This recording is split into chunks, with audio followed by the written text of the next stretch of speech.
احترام معزز سامعین کرام، السلام علیکم ورحمۃ اللہ وبرکاتہ۔ جیسا کہ آپ حضرات کو معلوم ہے کہ گزشتہ جمعۃ المبارک کی نشست میں نے آپ حضرات کے سامنے یہ بات بیان کی تھی کہ صحابی کسے کہا جاتا ہے اور صحابیت کا درجہ یہ کسبی نہیں ہے، یہ عطائے الہی ہے۔ یہ جو صحابیت کا درجہ ہے یہ اللہ کی طرف سے عطا ہے،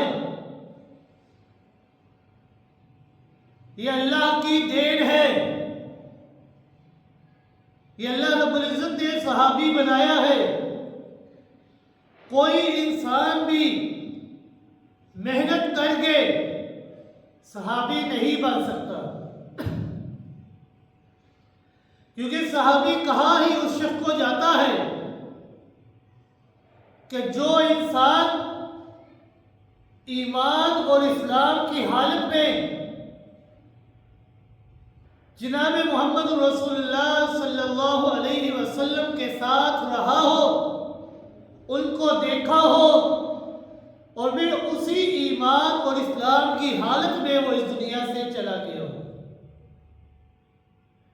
تو اب جس طرح نبوت کا دروازہ بند ہو چکا ہے، اسی طرح صحابیت کا دروازہ بھی بند ہو چکا ہے۔ یہ صحابیت کا درجہ یہ عطائے الہی ہے۔ جب یہ اللہ کی دین ہے تو ہم میں سے کوئی شخص بھی ایسا نہیں ہے کہ جو صحابہ کے بارے میں تنقید کر سکے۔ یہ اللہ کی دین ہے۔ اسی طرح یہ جو آج دین اسلام کی نعمت، دولت اور شریعت محمدیہ صلی اللہ علیہ وسلم کے جو احکامات ہیں، یہ ساری چیزیں جو ہم تک پہنچی ہیں، یہ سب کی سب اصحاب رسول اللہ صلی اللہ علیہ وسلم کی قربانیوں اور ان کی محنتوں کی وجہ سے ہی پہنچی ہیں ہم تک۔ یہ قرآن، یہ احادیث، یہ اسلام کے احکام، یہ شریعت کے ارکان، یہ توحید و سنت کی بہاریں، یہ سب کچھ صحابہ کرام رضوان اللہ تعالی علیہم اجمعین کے ذریعے امت تک پہنچا ہے۔ صحابہ کرام یہ ہمارے محسن ہیں اور ہمارے مہربان ہیں۔ پھر صحابہ کرام رضوان اللہ تعالی علیہم اجمعین یہ دین اسلام کے عینی گواہ ہیں۔ قرآن کے نزول کے دین، نبوت اور رسالت کے، نماز کے، روزے کے، زکوٰۃ کے، حج کے، ختم نبوت کے، پوری شریعت کے چشمدید گواہ اگر کوئی ہے تو وہ کون؟ صحابہ کرام رضوان اللہ تعالی علیہم اجمعین ہے۔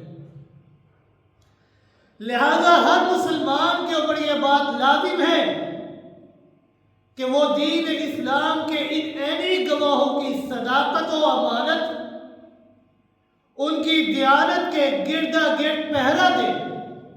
اس کے لیے یہ بات بے حد ضروری ہے ہر مسلمان کے لیے۔